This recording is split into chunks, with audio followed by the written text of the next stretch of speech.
The word that I keep coming back to is uplifting. I have this conviction based on my lived experience that uplifting people or the planet doesn't have to be draining. It can actually feel uplifting to the person who's making that impact. Welcome to another episode of Uplifting Conversations. Today's conversation is with Ed Jean-Louis, Michael Young, Joshua Aviv, a group of people who I am in great debt to personally for just introducing me to SparkCharge, introducing me to Tell Ventures. They have had everything to do with the Uplifting Capital journey, as you'll hear, and they've had everything to do with uplifting both the impact investing ecosystem, moving forward EV and the transition to EV. Just beyond excited to have this conversation in this format today. So thank you guys for being with me. Thanks for having us. All right, so I would love to start with the superstar on the panel. I love you, Ed. Love you, Michael. But we have Josh's time here. And so for those of you who don't know, Josh, founder, CEO of SparkCharge, just an incredible entrepreneur in the EV space. Josh, can you talk a little bit about what SparkCharge is doing now? And then I would love to also unpack some of your journey up to this point momentarily. Absolutely. So super excited to be here on the podcast with you. To give you a high-level view, SparkCharge, we created the world's first mobile on-demand EV charging network where electric vehicle owners and now fleets can have their cars charged, anytime and anywhere they want. What made us unique and what made us special is the fact that we actually deliver the range to the electric vehicle owner.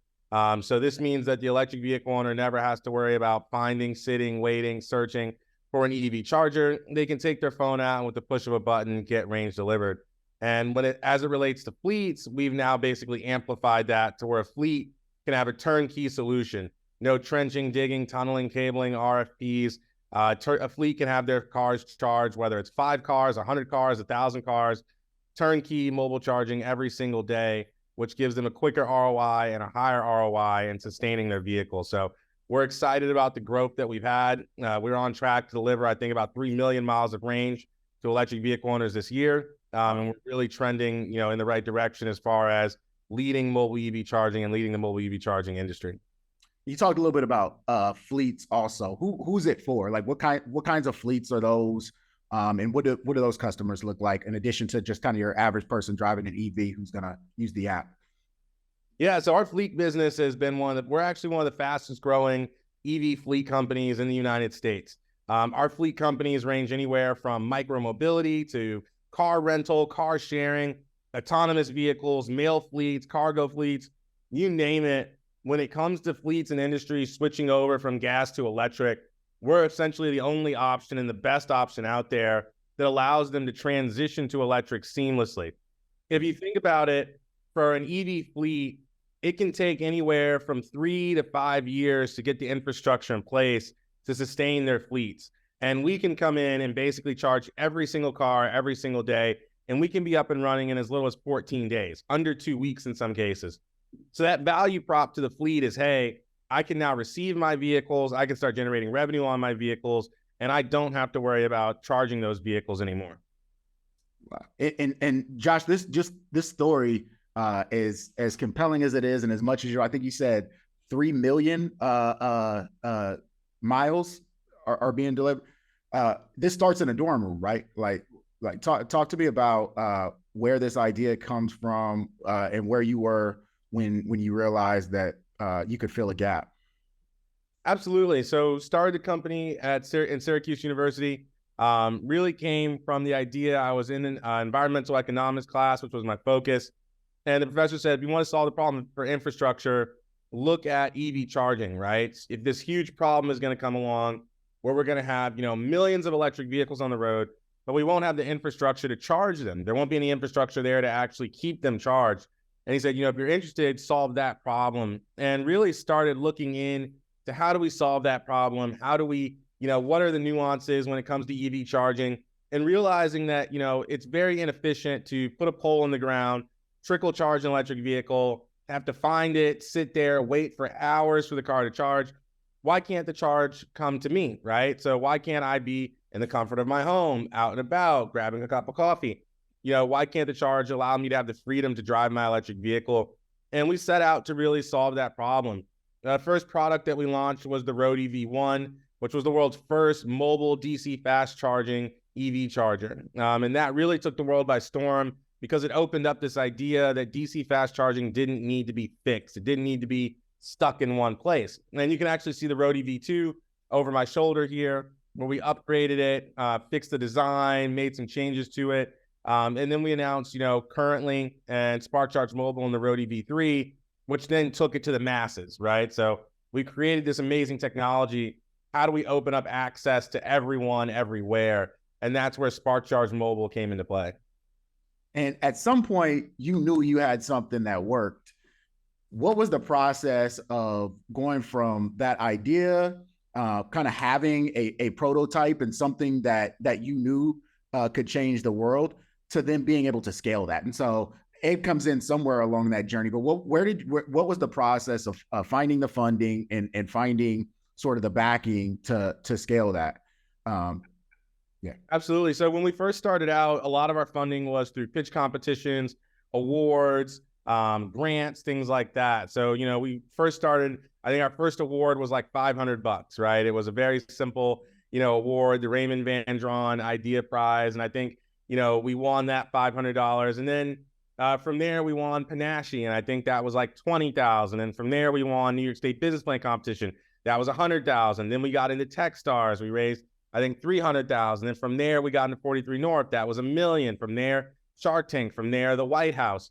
So, when you think about it, really, it started, from this simple idea and just going out and pitching that idea, getting people to believe in and buy into how we were planning to change the world.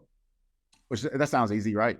Like it was, it's obvious. No. So Ed, why don't you and Michael kind of talk a little bit about like what you saw and why when I came to you, you were so excited about, or when you came to me, you were so excited and so deeply sort of passionate about SparkCharge and Joshua and what he's going to do for the world. Yeah, no, for sure. I'll just say it wasn't, I forget the stop right before the White House, but we didn't go from whatever that stop before the White House was straight to the White House. There's a lot of steps in between, but to be perfectly honest, we were fortunate, to be honest with you. Fortunate, one, to have had some domain knowledge, I won't even say expertise, some domain knowledge about the electric vehicle charging space. I think in 2019, when we met Josh, the EV space, there was a lot of energy there, but it didn't feel anything like it feels today. And I think we were just fortunate to be in the right place at the right time. We were also fortunate to be introduced to Josh by another fellow person from Massachusetts, a friend of mine, Lucas Turner Owens, who I was able to connect with through the venture space in the Boston ecosystem. He had connected us with Josh. He was at the Eugene Project at the time, more of a community-based investing organization. And from that introduction, Michael and I really just kind of put our heads together to try to understand sort of what the opportunity was, and sort of did mobile charging have a place within the charging landscape? And I think for us, something that really did play a large part of sort of our decision-making was sort of our background, right? So one, Michael and I are both for low-income communities, right? I'm going to be from Somerville, and I happen to grow up in public housing, right? And one of the things that we saw when we saw SparkCharge was ultra fast charging for electric vehicles, but we saw access to access, right? And I'm blanking on this, but I saw that a study was released around California and pollution and what EVs have done to remove pollution from California. But what they found was most of these emission gains were made in affluent neighborhoods, right? And so thinking about how do you unlock charging for the masses, right, as opposed to a segment of the masses. And if we're able to do that, then we're able to serve a large community, a large population. If we're able to do that, that's a large outcome. So that's sort of 40,000 foot view of what we were thinking, at least from my perspective. And I'll pass it over to Michael, fill in any gaps that I might have missed.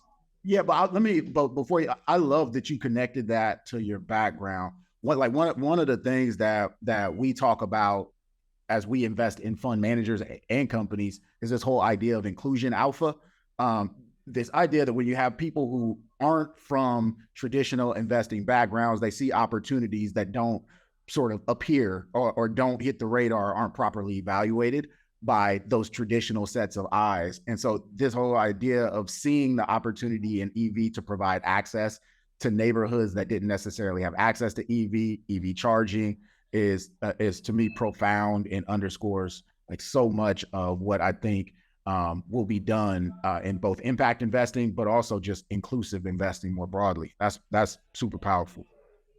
1,000%. I'll just share that. Like, that's our superpower, right? Like, I see things how you see things, how Michael sees things, how Josh sees things, how Tamiri sees things. Like, that's what gives us our edge, right? And what's really important, right, is the conviction behind that edge, right? And when you find an entrepreneur like Josh, who's hit a bunch of technical milestones, right, who has these tier one logos on his deck, right, or in his customer set, right, and he's having challenges fundraising. That's what gets me excited. It's like, oh, this is you guys don't see it, and now this is our opportunity to sort of fill that space. And fortunately, we were persistent, and quite frankly, fortunately, Josh chose us, right? Because here's the not so dirty secret, right? Is that Josh can say no to our money, right? And if we aren't bringing value to him, and if we're not really thinking about things in a differentiated way, right? And we're just run of the mill, same investor archetype as you're already running into on the raising trail, then like that's where you miss the opportunity to me, right? And so he kind of checked every single box that we had on our checklist, right? We were just getting started out, but we had what we like to think of as a checklist that we wanted to go through. And for us, he didn't have everything figured out, right? But that's the exciting part about this is like, hey, if we are able to hit some of these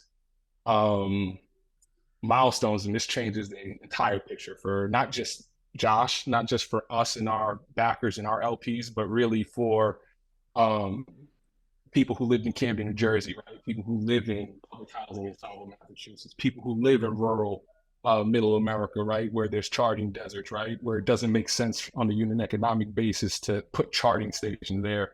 Now we're actually serving a ton of different demographics and locales, and we're serving larger markets, right, than we would have served if we were providing charging at high end to mid luxury shopping centers, if you will. Yeah, no, that's powerful. Yeah, you said something about not making sense. Like it just didn't make sense, that level of access. I think the same thing about kind of this opportunity to when you brought the opportunity for us to participate in SparkCharge's Series A.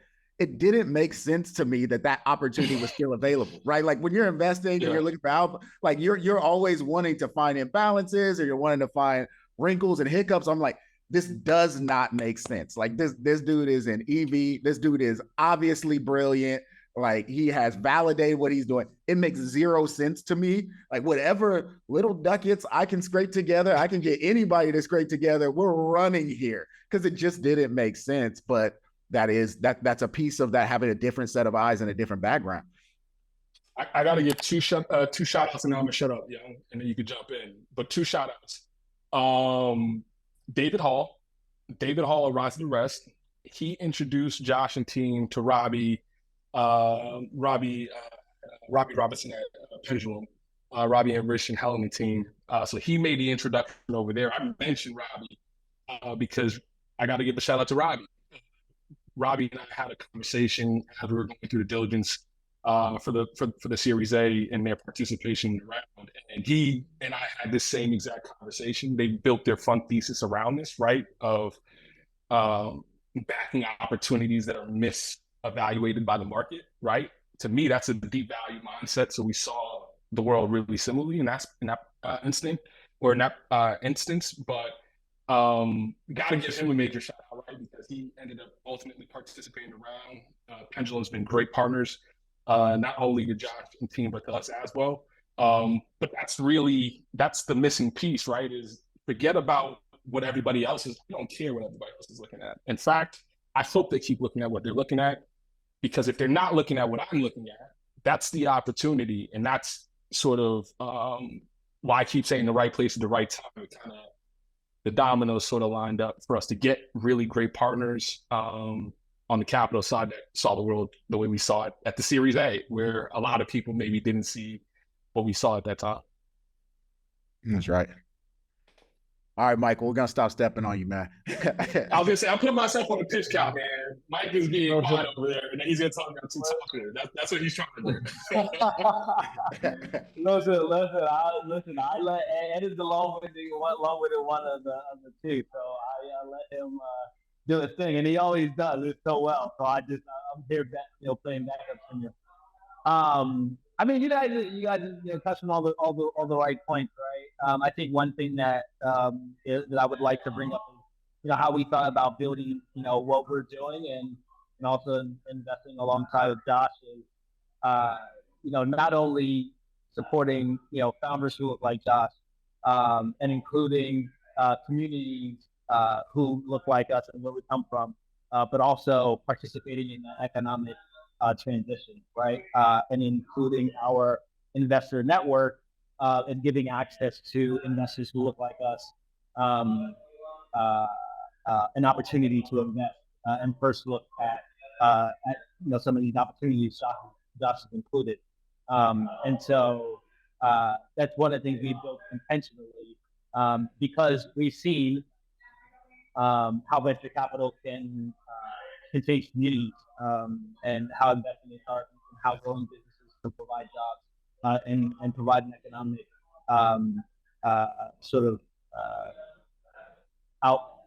outcome, if you will, that can be impactful to immediate family generations of families. And that's something that we want to extend to Yeah. So Josh, I know Ed touched on his background a little bit, but I would love to know how did you come to this problem? And so you talked about I think environmental engineering and kind of moving into this and having a heart to solve this huge climate issue. What thrust you there? Like internally, like why'd you want to work on that problem? Absolutely. So for me, it was something I was always into, automotive, and, during the environmental economics class, it was something that was like, I've always been into cars, right? This is like a perfect complement of both, right? Energy, sustainability, automotive, all coming together. And I remember like the defining moment for me was like, hey, I'm carrying my laptop to class, right? It has a battery. My cell phone has a battery. I'm carrying it to class. My headphones have a battery. I'm carrying it to class, right? Like, if all these things are portable, why isn't EV charging, right? And if we can make charging portable, can we help grow and scale electric vehicles in a faster, more equitable way? And we've been able to kind of prove that, right? I mean, if you think about it, mobile charging has opened up the door for hundreds of EV owners to receive charge where they otherwise wouldn't, whether it be in communities that have basically been left behind, which we call charging deserts, people stranded on the side of the road, fleets that want to get their vehicles up and running, EV owners who want more convenience and freedom. We have really come in with like a technology and a solution that allows them to do that previously was never there before. And if you think about it, the number one reason why someone doesn't buy an electric vehicle is because of range. The number two reason is access to charging. So they go hand in hand. And we really said, well, we can actually solve both of those with one solution. That's incredible. Yeah, Ed, why don't you talk a little bit about what you touched on earlier, which is I know some of your why, and why you feel like investing in the way that you invest is both profitable and also transformative. But where does that come from? How does that relate to your background? Yeah, for sure. So I'll piggyback on something Michael was saying in terms of how we intentionally built this, right? Uh, Kind of shared a little bit about our backgrounds, where we come from. I think a principle we both live by is everybody eats, right? We come from inner cities where uh, resources are limited, right? And so I think we both um, grew up differently, but grew up similarly. And that allows us to see the world similarly, but see the world differently, right? And I'm talking about Michael and myself. And I think we had an idea around our fund when we wanted to come out to start. We got to give credit to Michael. One of the main tenets around our fund was around helping founders build strong culture strategically, intentionally early on. A gap that we saw in the market at the time. Blitz scaling was, I think, the predominant ideology. And we just sort of saw a trend where really great operators are scaling really quickly, and then the businesses and investors suffered in the long term. And again, we kind of just got fortunate with some of the people that we were able to meet, who were able to help us bring this visualization to reality. And so we were able to build a really robust co-investment program. Got to give a shout out to Carrie Bowie over with Brown in the Green Space and the Excel Accelerator. He actually was one of the first people we had reached out to for SparkCharge when we were syndicating the deal, and he kind of shared it with his network, right? And that helped us bring in some of the capital for some of the investment, right? But from that sort of experience, we realized that that was actually a superpower, right? There was all this demand from executives, entrepreneurs, high net worth individuals that were people of color or women, right, who wanted to invest in the startup space but did not have access, right, didn't know where to start, right, and we realized that there was a way to sort of tap into collective economics, right, group economics, to invest in startups, drive capital, right, but also hopefully build generational wealth for these communities, right, and so that we can sort of rinse and repeat, if you will. And so that's sort of what we live by, right? We try to find people that we got a lot of no's, just like Josh gets a lot of no's, just like a lot of entrepreneurs get a lot of no's, just like you guys get a lot of no's, right? And so our point of view is that's part of the game, right? But let's find people that rock with us, right? And if we can find people like, whether it be yourself, Toussaint, right? Or whether it be another shout out, Summer Watson, right? A good friend of mine out here in LA. She actually brought Pusha T into the deal, right? So we were able to bring Push into the deal, right? And now we're doing this in a bunch of different spaces where we're getting people who we're meeting, people who we have relationships with, people who we meet along our trail who are looking to start to diversify into alternative assets, right? Who now want to participate with us. And in turn, we're bringing them to the best founders that we know, a la a Josh, a la a Shiloh, right? And trying to build generational worth within our community, right? And prove that founders like Josh, founders like Shiloh can have great opportunities or great outcomes, right? If they're given the opportunity to compete. What's giving you guys hope right now that works, that formula works? That we're having this conversation, right? That one, a lot of people don't know this, and I won't go into the details here, but we had the opportunity to invest multiple times at the SparkCharge, right? And to me, Josh is a repeat customer, right? Which means that something about what we've been doing is working, right? Something about our process, our platform is beneficial to entrepreneurs. And so that, to me, we Michael and I have a conversation about this frequently, right? And if you go through so many no's, you're gonna question things, right? But for us, that's the starting point. Is like, how do entrepreneurs feel? How are they performing?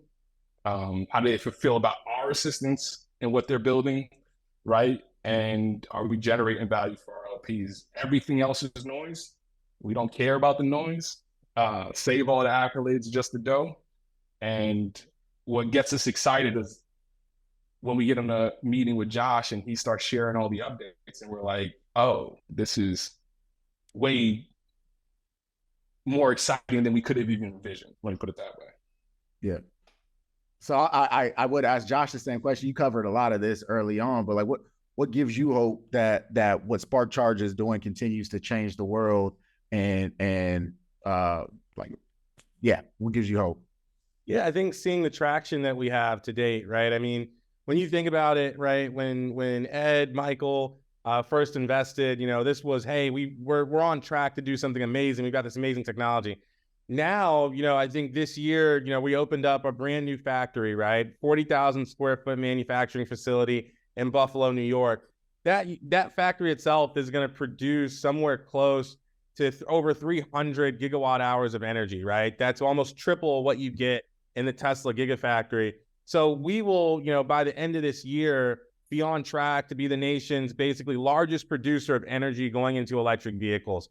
And when we think about like how we're looking at the market, when we think about like how we're looking at traction, it's more so on a point of scale to where it's like, okay, it's no longer about like, oh, are you validated? It's no longer about, oh, like, do you have the technology? We've got the technology, we've got the patents. Now it's more about how quickly can we run. And what gives me faith and what gives me hope is seeing that traction happen in real time.